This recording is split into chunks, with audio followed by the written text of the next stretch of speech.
my face, and so sweat for battle. This is more than just a game. Breaking through the silence, it's time to stand up. Listen to the fear, it's time to rise up. Now is the moment, now is the time to win or die. To win or die, to win or die, to win or die. The moment you want so bad, stand united,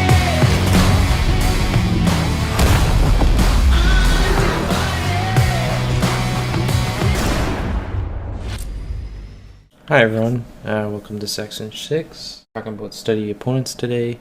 This one will be fairly short. We're just going to talk about the replay system and a couple other tools I use when studying my opponents, when I'm going into competitive games or tournaments, and just reviewing other people's strategies so that I know I can't go to this compound, I can't go there, they like to go there, this compound's free, that sort of stuff.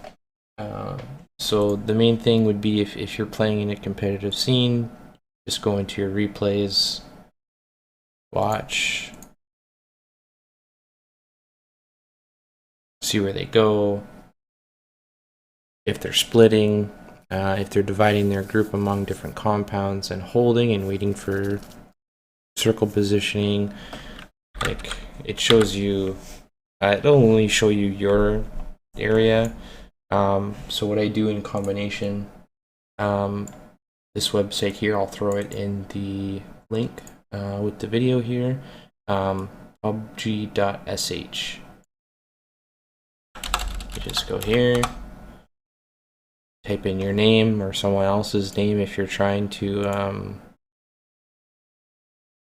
gather information on them, hit search, and it shows you all their games. So this is the video I'm watching here. Sorry. And you just click on the timestamp. Takes a couple seconds to load the information, and it'll show you where everyone went. In this video here, see, I in fact ended up going over here, just like this says, and it will show you everyone on the map. You just have to highlight their name. It'll show you kills, shows you their health, and the little pie there. See, hey look, I killed someone here, killed someone there, killed someone there, killed someone there, then killed someone there.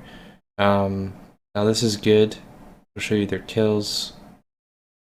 So I had among the most kills in the game here in this particular match. I'll show you their damage output. Just again, because the in-game replay system only covers I think it's 2-kilometer radius. I'm not sure the exact number off the top of my head. But usually what I do is I'll have my hard physical copy, whether it's gameplay that I've recorded so I can hear my team's communications, or if after the fact I'm in the replay system looking at what's going on. And then because I run a 2-monitor setup, some of you might not be able to do this, you can still access this PUBG SH tool on a phone or an iPad or a tablet of sorts. It'll still work there, but I'll put this website up on my other screen, and I'll gather as much information. Team X likes to go to Pochinki and Team B likes to go Melta, so I know those two places are occupied, so maybe, you know what, I can go down to Ferry Pier. No one went there this game, right? So it'll show you.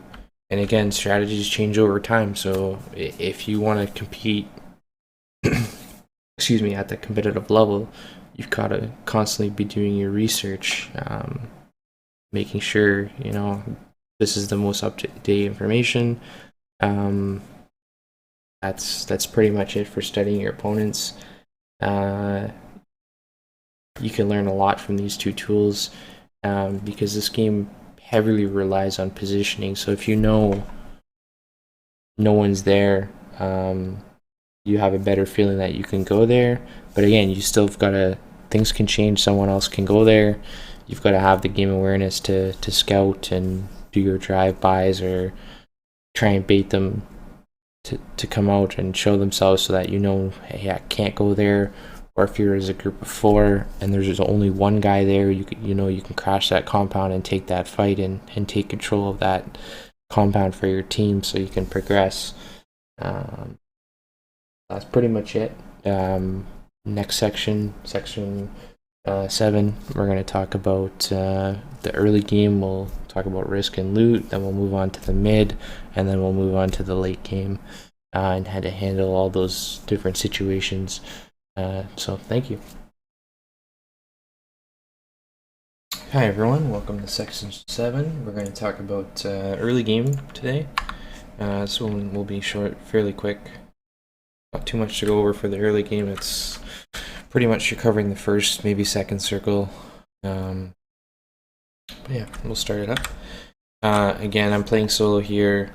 I'm trying to get away from the plane as best as I can, just because of where the plane is. A lot of people are going to be hot dropping in Razak, School, Pochinki, Military Island as well. I'm going down to this compound here. I'm not sure why this guy's coming here with me. Maybe he bailed off of here and he decided he'd rather take the fight with me. I have the lead on him.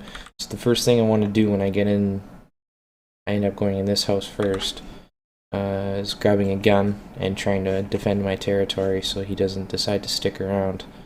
That's ultimately what happens, but thanks to the randomness of this game, I didn't end up finding a gun, so he could have found a gun easier and killed me. I'm just trying to find the first available weapon. So we'll just kind of zoom out here and show you what's going on. So I'm looking, I end up searching. I think I don't find a gun until this house here. He doesn't end up finding a gun, so he just bails. He doesn't want to deal with it. That's smart on his part. Now that aside, if he didn't decide to come with me, the thing I messed up on is I would always recommend trying to find a vehicle, try and drop on a road or near a road, or looking up on some of the websites that offer where the hard spawns on for vehicles. There's none over here at all, so there's one here. Just so I have the mobility to move. Look at how far I am away from the circle. So I want to loot up and get out of here as quick as I can. Still got 3 minutes, so I still have a lot of time. But I would rather have this vehicle faster, because then I don't have to cross this open field. If anyone has a scope this early on or a long range weapon, I'm pretty much toast. But then again, not a lot of people in my area, so I have the freedom to do those kind of things. That comes down again to game awareness, knowing what's around you, what's available to you, where you can move. So I end up walking through this field. Let's fast forward it a bit. I end up going to this compound this guy already looted. I think I was just trying to find something. I don't think I just had an ump at this point. Didn't really have range. I was hoping he left something just so that I could have or a scope. Fast forward a little bit. Now, taking fights early can be good. If you're lacking loot, you can find what you need, but you can also chance going out early. That was awful. Awful. I'm not a fan of the M16, just because it's single fire or burst. We've covered the weapons on how each weapon works and all that already, but I mean, it's better than nothing at this point in the game. It was really bad. It's probably one of my worst gunfights. Anyways, I don't think he had much either. So I take what I need, and luckily there's a vehicle here for me to take so that I can move into the circle and progress further into the game, and then go into the mid to late game, hopefully. I think I ended up finding a bike. I did a real trick move and pop the tires out. I'd do it if you can, just so someone else can't use the vehicle if you have to swap out for gas or you don't like the vehicle that you're presented with. I'm just trying to find some more loot because, again, I'm kind of struggling. I don't think I had any meds or anything, or a scope. I'm kind of risking it here. In competitive play, this is a big no-no, I would say. Public matches is okay. A lot of people don't play in the competitive nature, where, see how there's only 37 left alive right now, and the first circle hasn't even closed. That's very unlikely in a competitive scene. You're not going to have that amount of people left. You're going to have way more, closer to your full lobby left.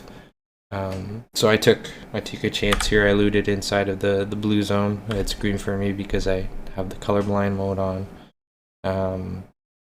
That's pretty much it for early game.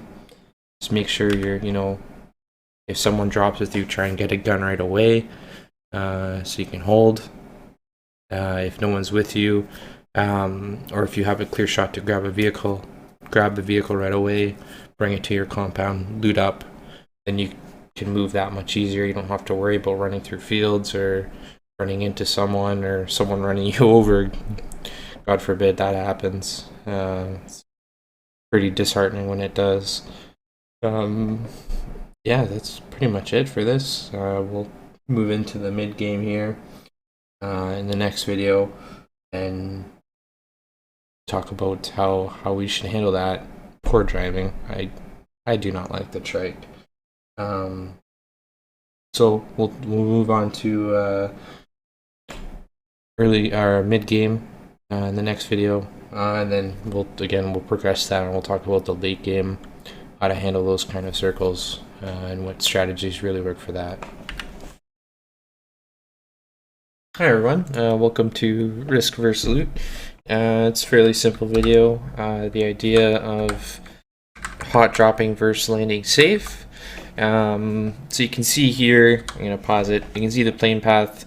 You can pretty much go to any major city. You got Pochinki, Gatka, you can go to Prim if you long shoot. You got George, Crates, North George, Razak, School, Apartments, Yaz, Lipovka, Milta Power, and I'm sure you could get down to Military or Novo if you are grabbing a vehicle.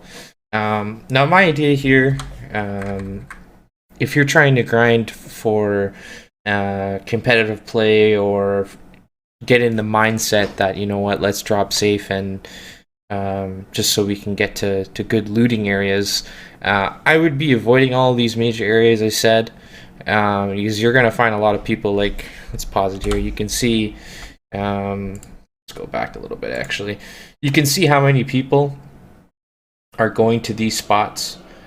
So they're going to be pretty heated. Now, again, if you're trying to grind these wins, these aren't good spots to be going. Just because you're really putting yourself at risk to die early. Because this game is based around randomness and guns spawning in the world and whatnot. Nothing is guaranteed in these areas. You can see how many people are here going to Yaz. You got 4 teams. You got 2 teams going here to Lipovka and 2 teams going over to Milta Power, and you've got a good chunk of teams going here to Milta. So if you're trying to grind these wins anyways, you're going to want to drop at compounds that don't seem too contested, and you can tell in the plane path what they're going to be, and even when you're flying, when you jump out, if you're doing a reaction drop. And what I mean by that is just jumping when you don't see a lot of activity going on. So you can see here, let's pause it. We tend to drop safe areas when we're playing, especially me as the IGL. I'd rather more so focus on getting loot, just so I can practice, rotations and all that fun stuff. So setting yourself up in the early game, getting safe, getting what you need, it'll definitely help you progress across the game. It just sucks, you drop apartment and a gun doesn't spawn or it doesn't render in right away and you're dead, and you gotta go back to the lobby, and you're not really learning much from that. When you're dropping safe, if you're dropping safe repeatedly, you should be able to get loot, learn what ways you can rotate based on the circle. It's just, again, it's risk versus reward kind of situation. So it's better to put yourself in a safe spot and focus on mid game and end game, because that's where a lot of people struggle. They don't know what to do. So putting yourself in a good spot early will help you down the road, and that's pretty much the point of this one. You don't want to hurt yourself by dying early every time. You're not going to learn anything from it. That's pretty much it. We'll move on to the next video here. Just talk about gear goals. It's pretty much in relation to this, but I thought I'd separate them just so that you can take the time to break it down for you. Hi everyone, welcome to gear goals. This video is going to be pretty short and sweet. It's going to pertain more to competitive play and how you should, essentially, how your scout, if you're doing this scouting formation, how you should proceed with it.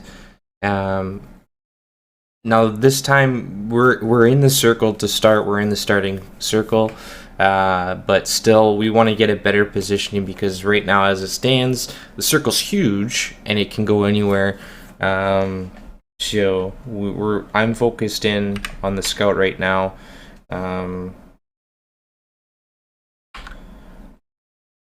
Let's follow him around a little bit. So you can see here, he's got everything but a helmet. I think that's just what he was waiting on. He got lucky. He got a level 3 bag. So he can hold a little bit more loot. He finally finds a helmet, and he's off. It's 3 minutes and 30 seconds in. It's a fairly good rotation. Now, considering the plane went kind of in the middle, you can see here all these teams that went north. So it's going to be a little bit more difficult for him to find a spot. I got to fast forward here to show you where he ended up going. Not sure why he chose the shack. I think he was trying to go to that compound and he got fought. But anyways, you want to make sure you have a helmet. You want to have at least one first aid or some bandages, a stim, and a gun that you're confident in taking a fight with. If you're doing this scouting position, you're not going to have a lot of loot off the start. That's why you're hoping, you're communicating with your teammates. I need a thumb grip, or I need an extended mag. Can someone pick me up a red dot? That sort of information. And it'll help, because right now him getting this positioning is amazing for us. I think if we didn't do that and we were later, we would have walked into a team at this compound, or a team at this compound. I mean, they're kind of holding it down. His other two teammates are looting, but time, every second that passes is some different scenario that can happen in game. So you want to leave in competitive play as soon as you can. Assign one person to be the scout, or if you're unsure at the start, whoever's got the best loot and ready to fight, if they want a piece and just dip and find a spot, you guys need to communicate that. And that's pretty much it. I mean, you just need a helmet, bag, vest, gun, meds. You're good. Go. You don't need all the fancy stuff. You're just trying to get information for your team. And that's pretty much it for the early game goals in terms of gear for your scout. Everyone else, I don't know what everyone else had. Let's see before we get in here. Like me, I have a car and I have a level 1 helmet. My teammate has a level 2 helmet. a Scar, and a Mutant, and a level 3 bag. We got pretty good loot here. Oh. And then my other teammate, again, level 3 bag. Holy.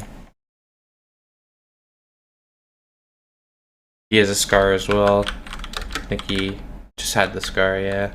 So the rest of our team's kitted, and our scout is kind of kitted. He got pretty lucky. I mean, we dropped Picado. There's a lot of loot there, a lot of quick loot for him. So you just got to recognize what your team has, what they don't have, and take it from there. That's pretty much it. Hi everyone, welcome to Play Zone Strategies. Today we're going to cover edge play for the most part, and then I think we transition into center circle after this. So here we were trying to cross the bridge in our early game. There was a team or a person camping the bridge, as there usually is in public games. So you can see here we're kind of forced on the edge. So we kind of just sit here, you know what, take our fight. We'll stay here for a bit. Again, it's a public match. We're confident we can handle it. So from here, we kind of play edge for the next circle or so. That guy ended up, that we were shooting at, staying there. I think my partner ends up killing him. See all these teams coming down the bridge, so we're kind of stuck because you don't want to leave if a team gets out and starts shooting you and downs one of you. If you're going fast in the car, you're going to end up dying. There's quite a few people that came through here, so we're figuring after this vehicle, we're pretty much clear.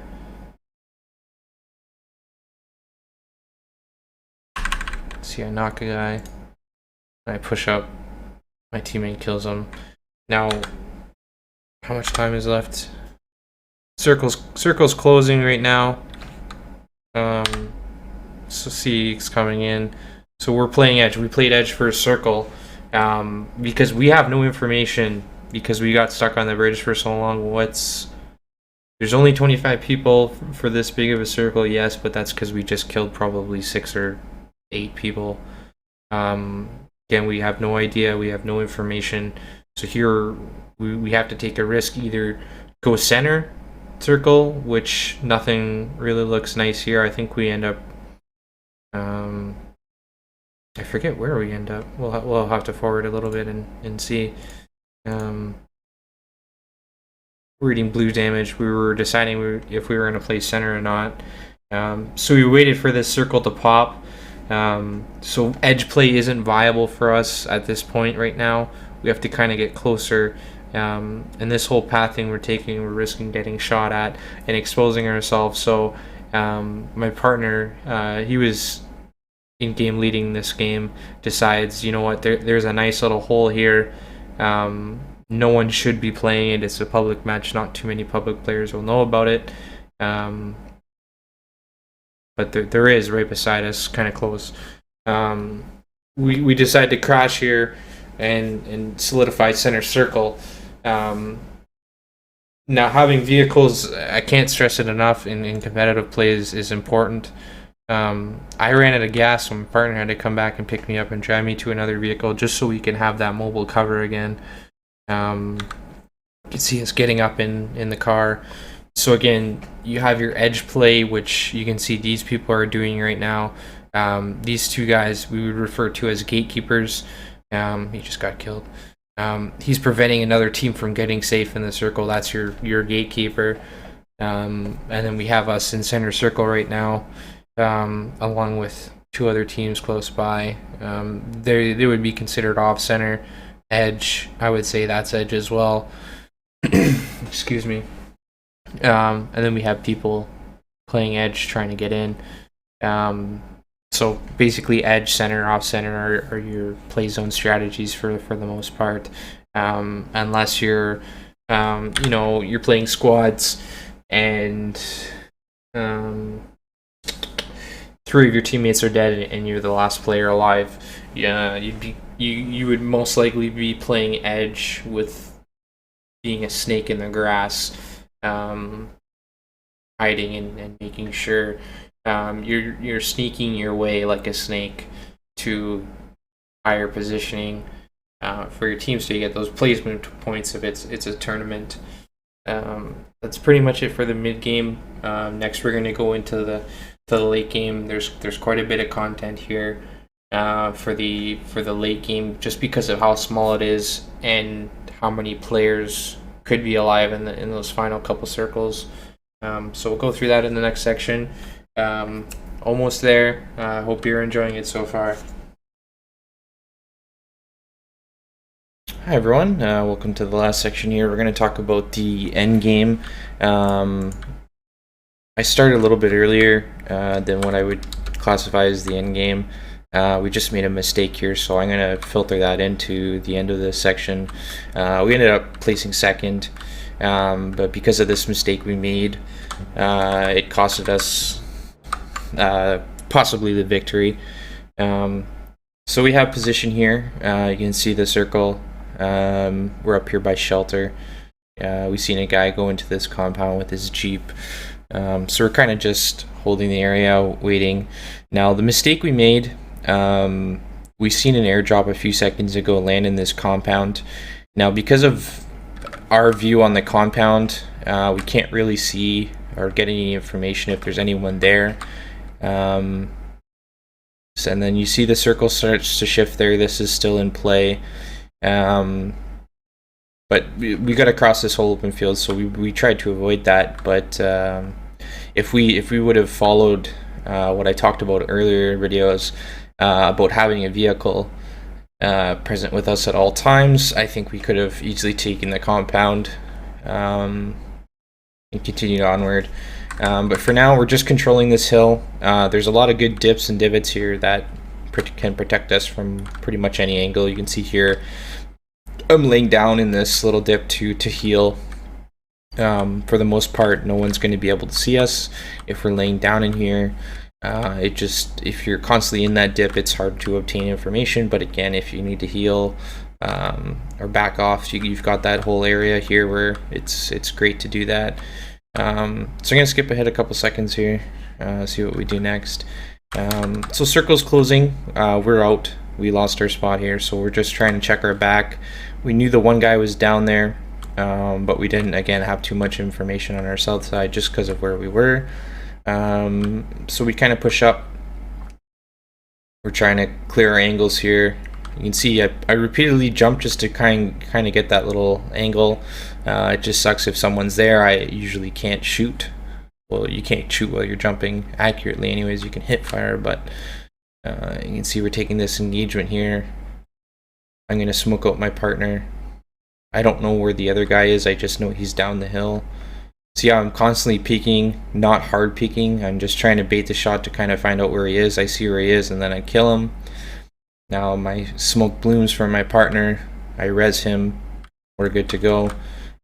See the circle shifts again onto this compound here.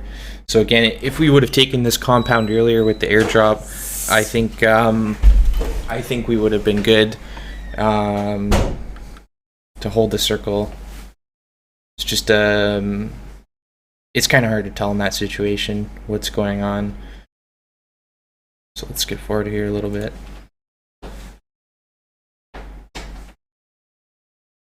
So just holding our angles, kind of getting a little engagement here.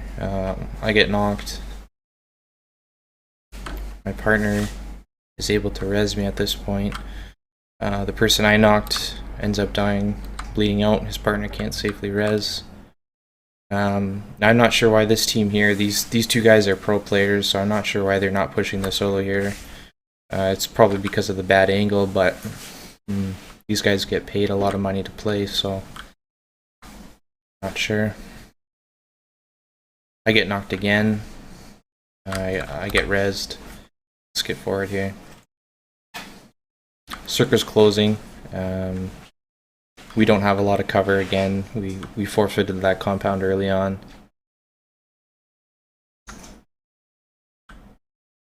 And then that team in the compound has the best positioning because they can play this whole outside wall in regards to being safe. They don't have to move. They end up finishing the other guy. So right now it's a 2v1 situation. I've just got this measly rock. If I try to move, I have no helmet and I have no smoke grenades. I don't think I had any meds left earlier.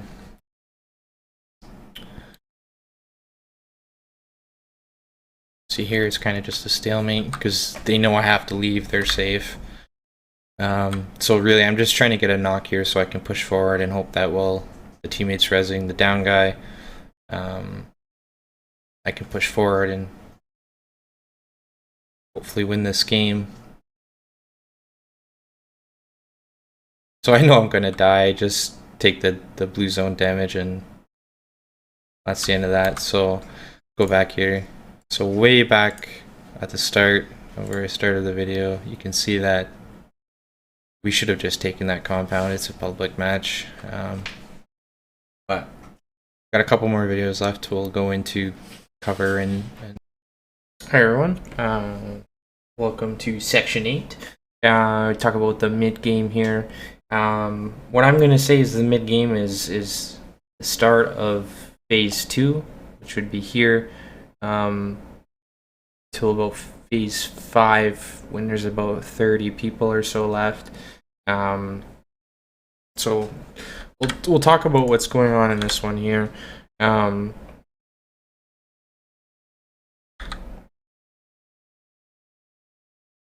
So I'm driving ahead. I'm essentially the scout for our team right now. Or sorry, my partner is. He was already up here at this compound holding it for us. I was a little bit late. Something happened in real life. I think my cat's knocked over the vase this time. So I'm not sure. I was held up for a few seconds. But anyways, he's scouting around. No one's shooting at him. He's been gathering this information for us for about 30 seconds or so right now. So he knows that, you know what, he heard shooting to his east, but other than this, he didn't get shot at, and he drove around this a few times. So he's doing the scouting role this time. So we're deciding to stay off center. I would say center of the circle right now is probably around here in ruins. So we're staying off center. This is a pretty good location to hold. We can easily leave if we park our vehicles on this eastern side here. Our tires shouldn't get shot out from opponents unless they're cresting us on the hill, which then we'd be taking that fight. But anyways, the hill shouldn't be able to shoot our tires, and we can easily escape. So we'll fast forward here. I'll up the speed a bit so we can kind of see what's going on. So you can see here, I'm scouting out the buildings. We're just trying to make sure no one's on foot. In public matches, you'll see a lot more people are on foot than competitive games. Just a lot of people don't have the game awareness to realize how important vehicles are in public matches. Vehicles are king. They can be your best friend or your worst enemy. But most of the time, you want to have vehicles. Just so you can transition a little bit easier, because you can get caught out on foot. Like right now, we're far away from our vehicles. We're far away from cover. It could put us in a bad situation, though I'm not really worried. Again, it is a public match, so whatever gets thrown at us, we should be able to take it. So again, we're scouting. You can see me here just shooting in the air. I'm just trying to draw some attention. Hopefully, no one decides to crash off of that. That's our goal. My partner, I don't know why he parked his bike and cleared the hill. So next circle pops. It shifts north. We decide to go dead center. You can see here we've got all these little dips and defilades. Now why the vehicles are important, you can see here what I'm doing. I'm using the vehicle as an extra wall at this point. I shouldn't really need the vehicle anymore. In the mid game, you could eventually still use it or need it, but for the most part, once you get here, I see we're about 20 minutes in. There's 30 people left. We don't really need the vehicle anymore, so we're just again using it for cover. He's keeping the bike safe because we both have a vehicle, so the bike in the late game is going to be easier for us to transition out and move on to the next circle. So again, we're trying to scout information. Right now we're just fighting. We were hoping the crate was landing on our side. Unfortunately it didn't, but again, see how much information I'm constantly circling. I'm constantly trying to see what's going on, if I can see anyone, any vehicles are coming, if someone's trying to sneak up on us. Now right now I'm not looking too much on our back. My partner's been doing that most of the time. So you gotta, again, communicate with your partner what's going on. That's pretty much it for the mid-game. Mid-game, you're deciding if you're playing center, you're playing edge. We'll talk about that in the next section or next lecture here. Before we head on to the end game, which would be your final 2 or 3 circles. So thanks. Hi everyone, welcome to Spotting Opponents. This is going to be pretty much, you can use this at any point in the game. It's more so very crucial in the final stages because you know you've made it this far. You're trying to get that win. So a couple key things we'll talk about here. Again, you always got to be scouting and seeing where your opponents are, gathering that information. You never want to be saying things like there's 2 there, there's 2 there. Just be sure to say something like, I think there's 2, I've seen 2, there might be more, because there's been times where personally, you know what, someone's told me information, you know what, there's 1 guy there. I walk in, someone else is on the other side of the building that we didn't have info on, and I'm not expecting that, or stuff like that. It kind of puts a bad intel out for everyone. So you always want to be precise. I mean, in your locations, as precise as you can. I mean, you're not always going to be spot on. I mean, you know, say I was looking at this guy on the hill. I want to say, you know, he's 200 out. I don't want to just say there's a guy on the hill.